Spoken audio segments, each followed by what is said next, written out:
This is Eating Crow with Pete Durand. Hey everyone, welcome to another episode of Eating Crow. We have Mike C-Roc Ciorrocco on the program today. Mike is he's a much more famous podcaster than I am.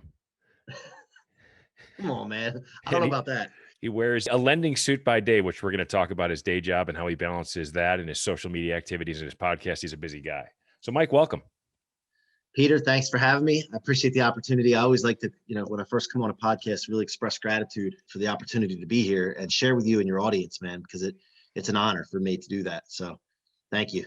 Well, you've done a lot of them, so I appreciate the fact that you feel that way every time you get on a podcast. I had the chance of meeting Roger Clemens at one time, and he was exactly the same way. Very famous dude. He's one of my favorites. I took batting practice off of Roger. Did you really? Did he throw at you? He did. He did. I hit one to the fence, though. I felt pretty good about it. But just a genuine guy, and he recognized that this is how he's going to be remembered, as if he treats people well, and he certainly does. And I've met a couple other people who were in the same shoes and didn't. So congratulations. And you've got a lot of success on social media, so I appreciate the fact you're taking the time. So, Mike, why don't you tell the folks on the show, what did you do by day and how the podcast got started? Because they're somewhat intertwined, and I think you've used them well. So just describe that. Well, first of all, I've been in the mortgage business since 2006. I was a top producing real estate agent prior to that. I went to work for my best friend, who was my mortgage guy when I was a real estate agent. Interesting. And we had like a boiler room, and we were like in cubes, and we were calling refinance leads, and it was fun. Bunch of guys. It was like a locker room, hanging out. And then 2008 happened, and everything came crumbling down. And a lot of the guys I worked with couldn't get licensed like you were required to at that time. And so our boiler room shrunk, and it got really small, and it was kind of depressing. But one thing I did, Peter, is I journaled and paid attention. I'm very observant. I paid attention to what was going on. I watched the media. I watched politicians. I watched the economy. I watched it all just to observe for future, because I knew that this wouldn't be the last time something like this happened. Mm-hmm. So that benefited me in the long run. But from that point, I was a loan officer at that time. I decided with my partner, I said, hey, there's no reason that we can't go out and start building our own thing and do it the right way. And we made that decision. And just the two of us went out and started trying to build branches and recruit people. And very slowly but surely, it took us about 7 years to get to like 10 million in annual revenue. And it came crumbling down really fast. I'm giving you the short version real quick, but it came crumbling down because the leadership of that company that we worked for didn't honor culture. And so we ended up having to move companies after money was missing from our accounts.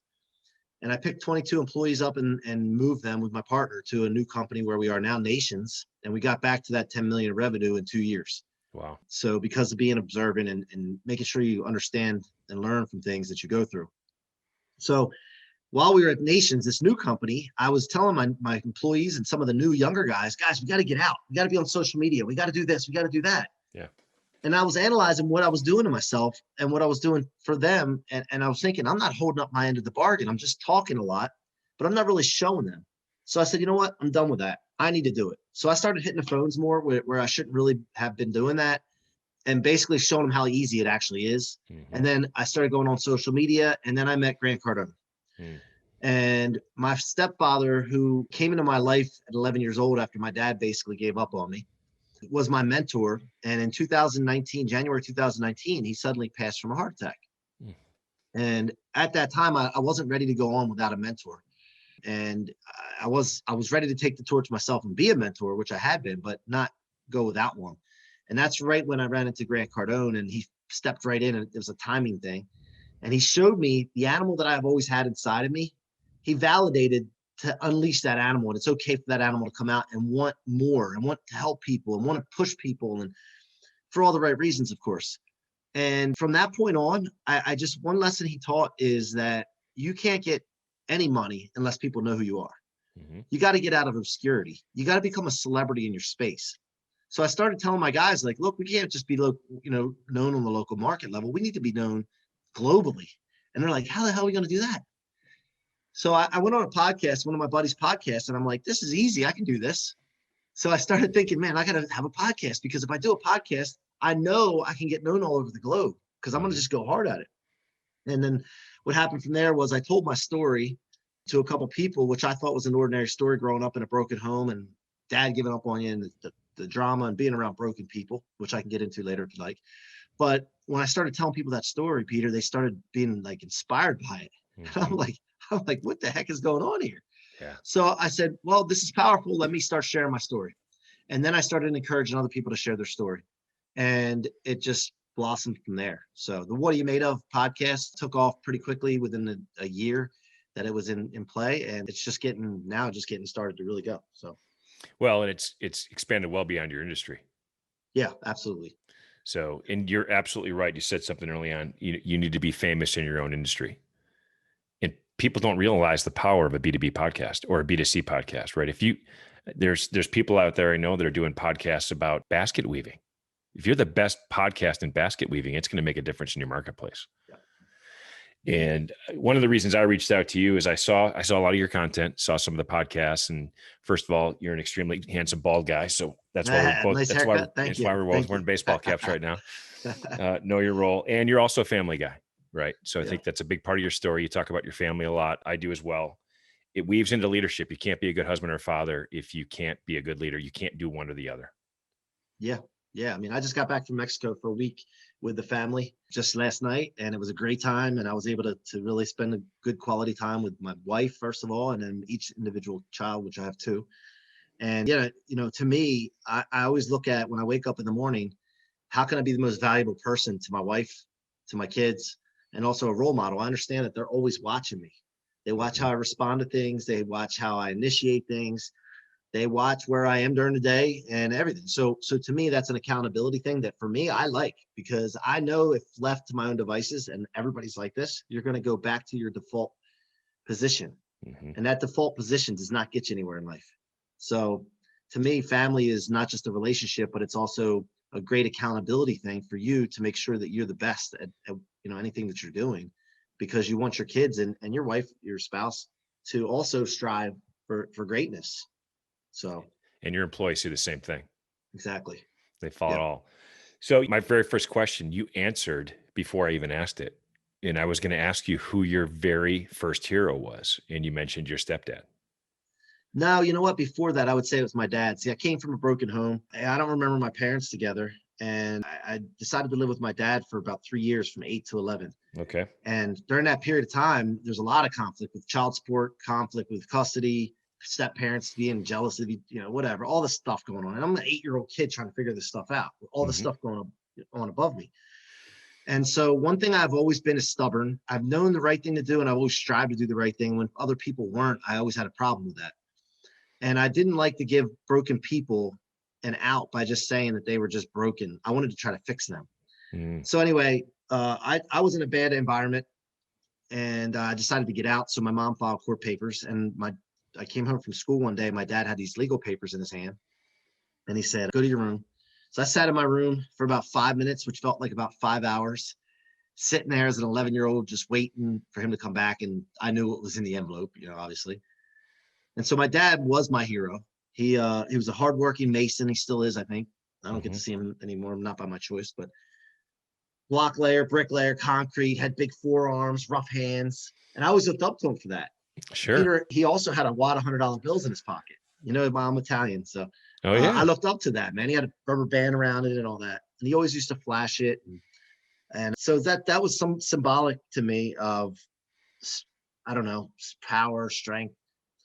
So anyway, when he confirmed with me that I wanted to move with my mom and leave him, obviously he was hurt by that, and he took that wad of $100 bills out and said, "Well," peels one off, crumples up, throws it at me, and says, "Here, you're going to need this when you're living on the streets with your mother one day." So at that point, my hero, I feel like I'm a fighter in a ring, and my trainer throws in the towel on me. And I just thought to myself, there's no way you're going to determine my future. Yeah. Like I'm not that, you're not the one that's going to determine that. I am. And number two, I thought it was an ordinary situation. I was like, you know what? I can't be the only one in this situation. I got to be able to be that role model I was telling you about and help others that were given up on. So from that point, at 11 years old, going into my mom's house now, she had a new husband. His name was George. That was my stepfather. That became my hero, my mentor, although we banged heads a lot because he was hard on me, in a good way. he was black and white. He said, you know, if you do good things happen. You do bad things happen. So it's very simple in life, man.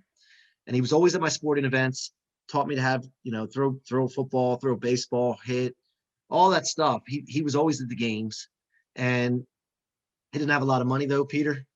He could stretch a dollar a long ways. So that was one thing he just wasn't good at, I guess, making money.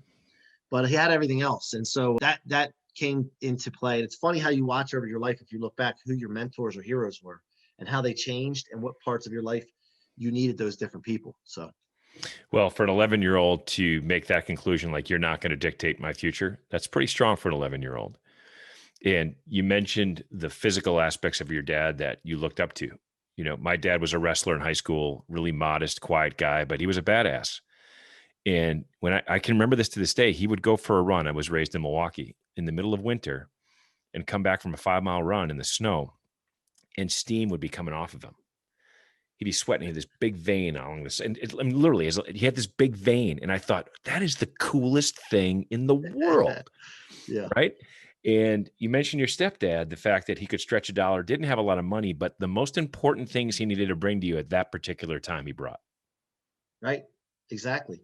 I mean, I carry those things forward, and, you know, I'm sure there's some bad things, like, you know, he used to yell.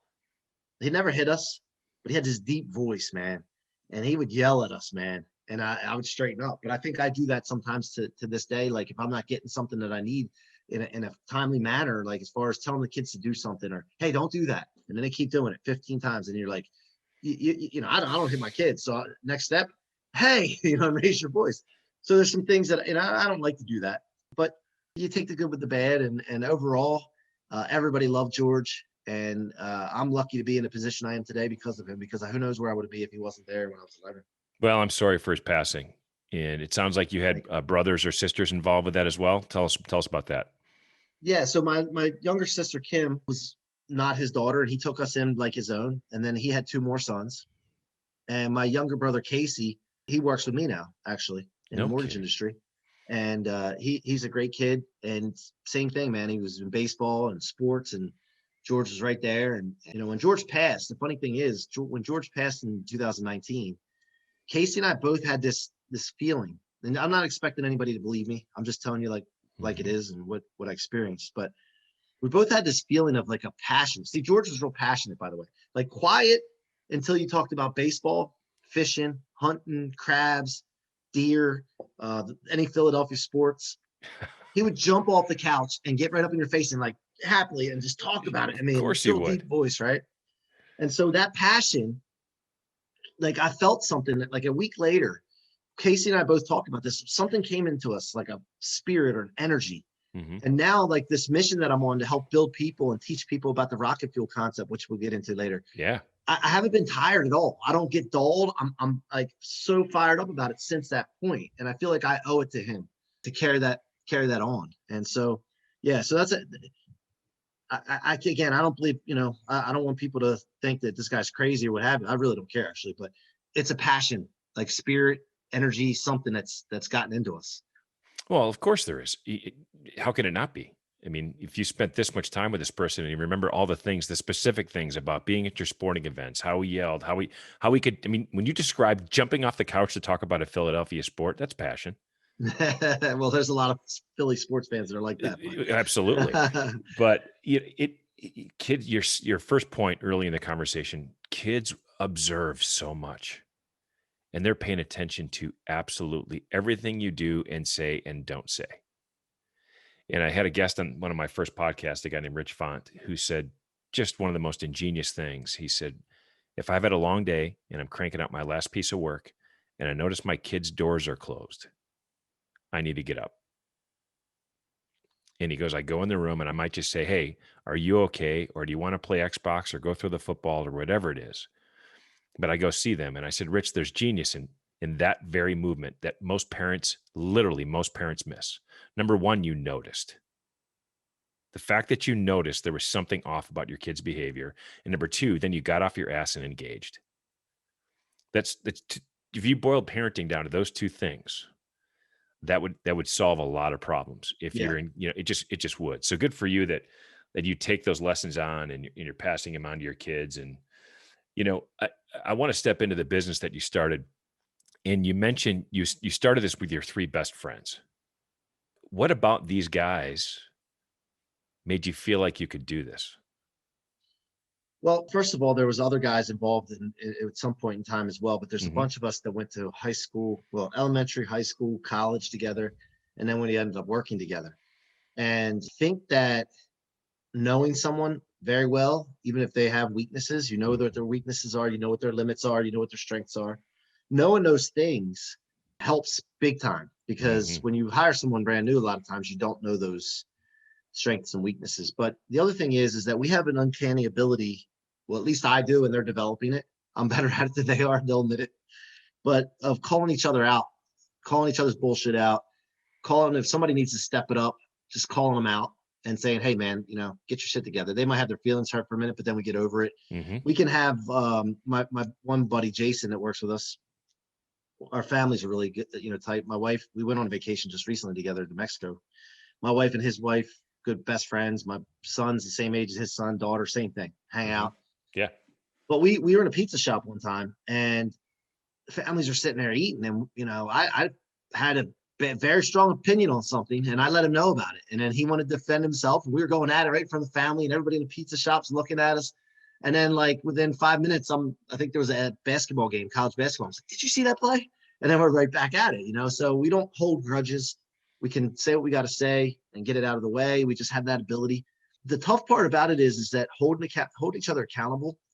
And we have to be, when we have a leadership position like this and we have employees, if we're not holding up our end of the bargain as leaders, it's looked upon a lot worse, because they think that they're in that position just because of the relationship, Sure. which I remind my team all the time about. Like, we cannot let that happen. We Mhm. have to be extra vigilant of that. And so, but what has allowed us to do it? I mean, I don't know, just we've become good friends. We've played sports together, football teams. We've been through so much together that I think it's just natural that we carry it on. And I don't know, we have a great culture because of it too. Well, congratulations, because a lot of people seek that kind of culture. Yep. And Thank you you. mentioned holding people accountable. We brought a new CFO in who I think has raised the bar for everyone around us in our company. He's holding us all accountable in a constructive way. He's just literally we need to step our entire game up. Well, When you and by the way, most leaders don't hold each other or hold others accountable because they're not holding themselves accountable. absolutely. It starts with themselves. And when they have that problem, that conflict internally, they won't hold others accountable. And then the company suffers, which is a shame. Well, and most people don't know how to listen well. So when you call out your buddy Jason, it says a lot that Jason can listen, step back from it, and go, "Yeah, Mike's probably right. I got to change my game here." A lot of people just get defensive and want to crawl into a hole. When you open up your ego to feedback, it changes the game, man. For me, it's energizing. I get energized when somebody holds me accountable. I love it too. Yeah. It's like, man, good for you. You're raising the bar for everybody. Yep. So that's awesome. When you think about potentially your business and the combination of being an entrepreneur, kind of starting this podcast and this whole social thing, what's the biggest thing that keeps you up at night, Mike, when you go to bed? I mean, what's the thing that freaks you out? Well, first of all, we had that one mortgage company when we left, and when that owner did what he did, which I take responsibility for. I Mhm. don't hold anybody accountable except for myself on that. I felt like I had 22 employees and their families looking at me like, now what? Mhm. And the first time ever I broke down in my kitchen in front of my wife, it was a really dark time because we had money stolen from us. We had to pick up and find a new company. It was like, I just never been through anything like that before. Yeah. And I've just remembered to myself, like telling myself after I broke down, I'm like, I can't take this anymore. I'm not going through this feeling. It was like a month or two of just like stress and being like paralyzed. And I'm like, this ain't happening again. So what I did was I said I had enough, and I came up with a concept called rocket fuel. Mm. And basically it's like proactive resiliency. Mhm. We're all going to go through setbacks. We're all going to deal with negative people. We're going to deal with assholes. We're going to deal with difficulties, letdowns. Mhm. But if you ahead of time can know that and not just remove those things. By the way, Peter, the things that stop you from getting to a goal and getting to an accomplishment is not the encouraging people, Right. supportive people. It's not the wins that you have. It's Mhm. all that other negative stuff. So not just eliminating those things, but if you can actually convert those things into rocket fuel for your future, Mhm. game's over. You're unstoppable. And so I figured that out during that one period of time and started practicing it. and honing it in and understanding that I'm looking for setbacks. That's my fuel. I need that. This is a training session. This is going to propel me. It's not just going to, so I didn't get free. I don't get frozen in setbacks anymore. People, negative people. I don't have time. I can get rid of them. No big deal. I'm going to go get more. I have that confidence now. And so when I came up with this concept, I'm like, holy cow, I got to bottle this. I got to get this out to people. So matter of fact, I'm writing a book right now. It's just went up for pre-sale today, actually. It's called Rocket Fuel. And it's going to change millions of lives because a lot of people, I haven't heard people talk about this concept before. I've heard people talk about comebacks and how to recover and this and that, but nobody's talking about proactively looking for it and converting it into fuel. And so that's what this book's going to do. And I'm proud and excited to get it out. But I forget your original question, honestly. I asked what your biggest fear was. Biggest fear is basically going back to that feeling that I had. Yeah, that drives you. Absolutely. And I never want to go there again. And I keep reminding my team when I'm hard on you guys, you got to understand, you may not have been there. You don't know what it felt like. It's miserable. And I don't want anybody to feel like that. So I'm going to drive you so we never feel like that. And so that, and then being known, like I'm obsessed with getting known, not from my ego, but it is strictly so that I can impact millions of people. I can't impact millions of people if I don't go to get known. So I'm always thinking to myself, am I doing enough? Am I doing enough? Am I having enough success in getting known to be able to inspire people? So that's the stuff that keeps me up. So when you think about the podcast, you think about LinkedIn and you think about Instagram, you've got almost 500,000 followers on Instagram. Is that right? 200-some thousand. Yeah. How did you build that? So 2 years ago, I made a commitment to figure it out. I need to get known, right? And I started figuring out different ways, and I started meeting people at networking events and online and just through the podcast. And then I started looking at people, okay, how do I figure out how to get something? The only way I could figure it out is find people that already did what I want to do. Or they're on the journey to the end game of where I want to be. And I just start asking questions. And then if it's somebody that's really unreachable, I start paying for access.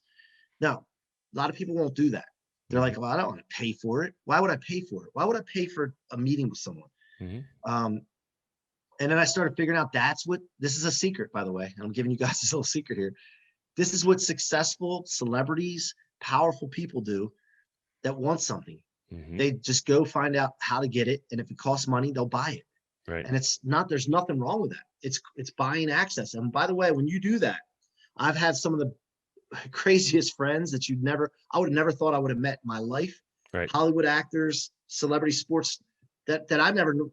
I mean, no chance of meeting, no chance of being friends with, but because I either had them on my podcast or paid for access to be somewhere where they were, it gives you that. And then you become friends and build relationships. Sure. So that's where it started. I just started listening to those people. And then when I do from there is I just put out so much content, then people just start engaging with it and telling friends and family about it. So when you do the podcast and you put all this content, do you have somebody that helps you with that?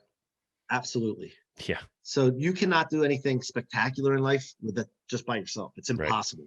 Absolutely impossible. Golfers are individual sport. They have coaches and teams. Divers, swimmers, Michael Phelps, individual people have teams. Yep. So my social media, I have, there's probably 30 people behind the scenes for the podcast, the social media, the engagement, the book. I mean, all that kind of stuff. And I just added, by the way, I added one person at a time as needed. And I went through some people, but nothing's done by yourself. People don't cost money. You know, I buy time from people is basically what it is. And so for the ordinary individual might have 40 to 80 hours a week to work. I have that for me. And then I can buy the other people's time and add to that. So I'm multiplying the time that I have to put into things. And so I can move faster. And that's why this movement that I started about 1.5 years ago has moved so fast, is because it's not just me doing it. So are you running that in parallel with the business, or is it part of the business? Well, so I think anything that you do once you have your main gig is to make sure it's aligned with what your main gig is. Sure. So the podcast is aligned in the fact that it's getting known so that when we recruit other employees that I have the credibility, it's an attraction model. They want to work for us. Absolutely. I have a thing called Agent Liftoff where we bring real estate agents on to part of the podcast. It's a spinoff of What Are You Made Of? And we give the agent exposure and then we follow up with them and get business from them. Everything's in line. And then I coach and speak, and I coach realtors. I coach other loan officers. We're getting ready to start an actual morning meeting, which sounds crazy if you don't know what this is, but nobody likes meetings, but except that, if they didn't see our meeting, they like them. Mm-hmm. So we build culture through our meetings, especially being remote. A lot of loan officers right now do not have good cultures, good management, good leadership. They don't have sales meetings. They have nothing. They're on their own. So we're putting out a thing right now at 9 a.m. where they can come in, and for 20 minutes, we just get them fired up for the day and help with any challenges that they have. And they don't even have to work for us. We're just going to develop relationships and get out of obscurity with them. Later on, if they decide they want to come work for us, that's up to them. That might be a byproduct. But at the end of the day, it's just helping and pushing out like plenty of value to people and helping build relationships. So it has to align, to answer your question. I know that was a long rounded answer. It's right on the money. And I think people forget the importance of the power of a podcast. Podcast is long form content. People have given you permission to have a conversation with them for 30, 60 minutes. No other social media platform gives you that ability to do that. And I don't know about you, but I don't worry about subscribers to my podcast. Like, I don't even know how to look that up. I don't even know what it is. I've gotten into the top 100 and whatever different markets in US and Canada, all that. But I get that. I see that when it comes through. But what I do is I take my podcasts and I cut them up into 30, 60-second clips and I post them everywhere. Yep. You name it, social media, TikTok even. I got them all over the place because I want to be, from what Grant told me, omnipresent. Yeah. So the podcast for content for that, for training courses, my book, by the way, is a lot of podcasts that were transcribed and then put into book format. So yeah, definitely. Well, that's the brilliance of it. You sit down and talk to somebody for an hour, you're going to get a hell of a lot of content. You are. Yep. And then it takes a team of people to cut it up, produce it, and distribute it for you as well. Yep. And you got to be willing to invest in that and understand that it's not an expense, it's an investment. Heck yeah, absolutely.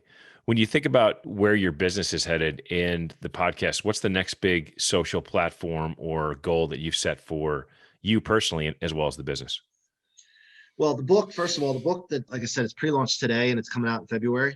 That's got to be a bestseller. When I started writing that and formulated the team around me to write that book, I said, guys, obviously want to inspire people. That's without a doubt, but you're not going to inspire a lot of people without being a bestseller. Mm-hmm. So this has got to be a best-selling book, from the cover, the name, the back of the book, who's writing the foreword for the book. Mm-hmm. Anybody ever thought about that? I mean, and the person that I have to write the foreword of my book is a big person that I've already mentioned in this podcast. Yeah, I know. And so when you do those things and you commit to something, then everything that follows falls in line with your commitment, or it goes away from it. You got to decide that. So that's the big thing next right now for me, is to get this book out. I'm going to have a launch party in Miami. I'm going to just blow it up. By the way, anybody can write a book. It's who can sell a book, who can market and promote a book. That's the hard part. How long did it take you to write it? I started writing, my podcast started about a year or so ago. So we got some content from that. I would say I decided to start writing that book about a year and a half ago. Good for you. So yeah. And we're just, we're wrapping the finishing touches up on it now. So how old are your kids, by the way? 14-year-old son, Nick, and my daughter's 8, Sophia. So Nick's pretty aware of social media. Oh yeah. What does he think of Dad all over Instagram? He has this thing where he's like not that impressed with anything. So I'll tell him things and he's like, "Oh, really? Okay." And so it's kind of weird. I don't know. Sometimes I'll see him. You can see some people that look at your stuff. So I'll see sometimes where he'll like something or view it, but it's just, I'm just going to continue to push and show him the results. And by the way, he wants to be a screenwriter and an actor. Good for him. And so the other day he's talking to Louis Lombardi. He was on Sopranos and 24 and Entourage. And I did a podcast with him. And afterwards he spent 30 minutes with my son talking to him about it. And so this is the things that podcasts open up, opens up for you. So those kind of things he likes, Of course. Of course. That's one that, my wife and my oldest son asked me the other day, said, what are you doing this for? What are you doing the podcast for? I said, when I first started, and by the way, I got started naturally. I put a video up that had it was called "We Ate Some Crow Today." It went viral, and a bunch of people said, "Dude, I'd listen to that all day long. You should do a podcast." And I thought about it, and then finally I sat down and Googled, how do you start a podcast? And then the info's out there if you want it. It's just it's a matter if you want it. But that's what it comes down to. I love the name of the show, by the way, because I've eaten a lot of crow. I've had to. Mm-hmm. And then other times I've taking it and jammed it in other people's mouth because I didn't deserve to eat it at the time. Exactly. Yeah. There's people that eat crow. There's other people that help serve some crow every once in a Yeah, I while. do both sometimes. So That's good. And so tell me about this. Your wife's been along the journey with you. How long ago did you guys meet? I met my wife in 2001, right before September 11th. Wow. And I had a funny story. I had a friend that kept bringing this lady over, and I'm gonna clean this up a little bit, but she just was a little wild. And I said, listen, you can't have her come over here. And I had this house and he was renting a room off of me. It's one of my business partners, by the way, this guy. Yeah. I said, you can't bring her over here unless she brings friends over. So she started bringing some friends one at a time over. And I think my wife was like the third friend she brought over. And when I came home from work that day, she was sitting on the couch, and no bullshit, I saw her and I'm like, I'm marrying this girl. Now, I might have said that other times, possibly, if I'm telling the truth, but I really didn't mean it. And you I meant really it meant this. I really meant it. And we ended up, getting married 17 and a half years later. Here we are. That's a great story. You obviously picked well because, you think about your story, 2008, when you're sitting in your kitchen and the shit's hitting the fan and, and then when you lost the other business and had that money taken away, having a really solid spouse next to you is everything. Yeah, absolutely, man. She's been supportive. She's, she gives me shit sometimes for how much I work and just making sure, and she's holding me accountable to make sure I do pay attention to the family too, Sure. which I don't mind. I don't get upset with it, but she's always there for me and to talk things through or what have you. But she's got a front row seat to this journey. Like She does. Peter, when I say this, a lot of people say these things, they talk, when I say what I'm going to do, like I've done it in the past and I'm on the way now. I've always gotten, I don't want this to come off the wrong way, but it's important for people to understand this. I've always gotten what I wanted, not spoiled. But when I need to work for something and I go after it, I will not quit. I just will keep going and going and going. Just like I don't know how to describe it other than just relentless. And so she's got this front row seat to this, and I tell her I'm going to do something. And she's like, now to the point where she doesn't question it. She's like, okay. You mentioned that when you met Grant Cardone, he told you to unleash the beast, right? Yeah. I mean, just through his message in general, like the 10X rule and all that. And then, I had him on the podcast and we talked, and he just sounds just like me, what I sound like in my head. I don't know how to explain it other than that. By the way, I mean, just so people know, I'm in with Grant now with different programs that we do and different things. I'm a Cardone licensee, but I've invested a lot of money with him. And that, it's important for people to understand this. Like when you invest money, you're serious. Like if you want something for free from someone, they don't take you that seriously. So when you invest money with people and you keep doing it and you show them success, and by the way, the more money I've invested, the more money I've made and my team has made and lives have been changed. Don't be afraid to invest money with someone. Not like an investment, but I'm talking about for programs or mentorship. Sure. And what you're truly doing is investing in yourself. No doubt about it. And the others around you. Absolutely. And it's scary to people, but if we're not constantly learning and getting better, we're standing still. And, there's a reason you take a class or get a certification or read a book. Hell, there's a reason you read a book is to learn something. I'm scared shitless right now, by the way. I'm scared all the time now. And it's not a bad scare. It's a good scare. It's kind of sometimes bad, but I've laid out some really, really crazy shit that I'm going to be doing soon. And I'm just thinking to myself, who the hell are you to be doing that? Right. That's that thought that goes in your head. And you got to beat up those bad voice. But if you're not scared shitless, you're living comfortable, and eventually you will start to fall somehow. And I'm always trying to keep that graph pointing up in all aspects of my life. And how do your partners view your role now? Because your role is changing inside that company, right? You're the face of the organization. You're the face in a sense of an industry right now. And you're the spokesperson, which means there's no way you can possibly be involved in the day-to-day the way you were. Are they embracing that? Is there all right, that's your role, C-Roc, you got it, we got this? How's that all come together? So we had to have a talk, and I said that, guys, I'm going to run with this, and you guys take care of the business part, and I'll be there. I still in the meetings, and I'm in there, working, not on the loan level with the specific loans, but they agreed, and they said, we got you. You're supported by us. So they're in everything I do together, like the podcast, the book, everything that we do. We got a company called People Building Inc., where we help build people. We help companies build their people. They're in it with me. They're right now just taking care of the mortgage business because that's funding everything as we go. That's our main thing. Yeah. And so they're 100% behind me. Thank God. I mean, I appreciate everything they've done, but now that also adds to the pressure of, hey, I got to get this shit done. This ain't, a little fun hobby thing. This is something that we got to take seriously, and we're going to blow up and make a big difference in this world. And so now it frees me up to be able to do that. Then we have 40 employees. So we've hired to put people in positions to run things, along with Nations Lending Corporate, which is a fabulous company. Like they're the best. I mean, great people. So. Well, that is unusual, right? That you've got a parent that buys into the concept, because, by the way, they're winning. Every time you post something, they win. Yeah, 100%. I mean, you're building the co-brand. So, Mike, let's talk about the book for a minute, and then we'll let you run. So, when you wrote the book, who's the person that's listening to this podcast that says I need to pick this book up? Who's sitting there, and what's the target audience?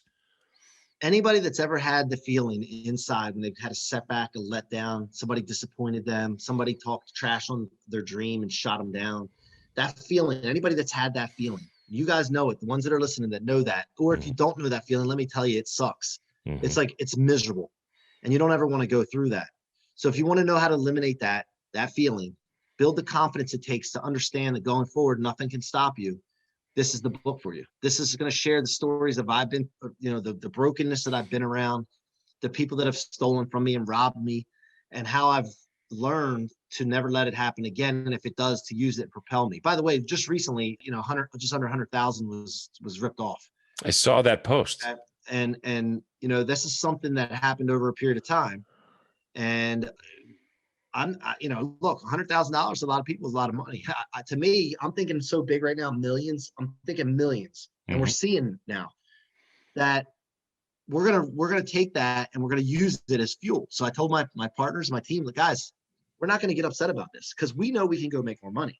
Mm-hmm. We're gonna go make more. There's plenty out there, and it just you get you in this mindset of, man, I'm unstoppable. Like Muhammad Ali had the same mindset. Mm-hmm. I'm the greatest. He had this thing. He's like, I'm the greatest. I can't be beat. And that took some of his opponents out before they even fought. Oh, absolutely. So if you're looking for that unstoppable feeling, that indestructible feeling, this rocket fuels the book for you. And I'm going to put in the show notes the link to your site where they can pre-order it, because it comes Mike out. C-Roc. Yeah, it's Mike C-Roc with no K. MikeCroc.com/book. MikeCroc.com/book. And it comes out in February. Yep, it's up for sale right now, though, and it'll actually be released. If you buy it now, it comes to you in February. Well, it's a Christmas present I'm going to get my whole team. Awesome, man. I appreciate that. Thank you. Mike, it's been a pleasure, man. I appreciate it. And we'll follow up when the book gets released, and we'll be following you, man. Thanks, Peter. I appreciate you having me on, man. If there's anything I can do for you, just holler. All right, our pleasure, man. Thanks for checking out Eating Crow. Like and subscribe so you never miss a video.